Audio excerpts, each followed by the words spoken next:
I remember thinking, I don't want to do films anymore just because they have great set design in the descriptions.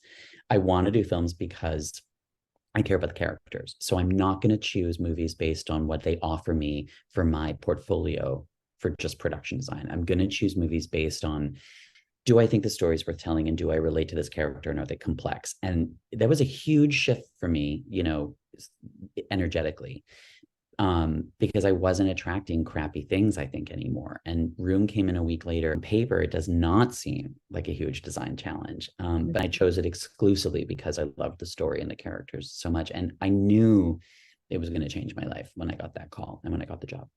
The reason that I think I got the job, and the reason I think the design for Room is so important, is because you have to approach Room from the perspective of its 5-year-old character who doesn't know anything outside of it. Inside the prison of that shed, that's the place that's safe and warm and doesn't have any, booby traps or weapons or villains.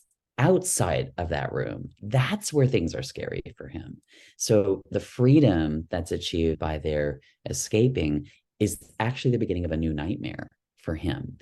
And I think a lot of people were worried that, as Lenny Abrams and the director described it, when they get out of that room, how do you keep the air in the balloon? Like, won't the movie just pop and fizzle away? Because that's where the greatest source of tension is. And I think the movie succeeds largely because of his vision for finding a second half that essentially puts them in a very different prison. And now they have to figure out how to break out of that. And how do you break out of a prison where you're free?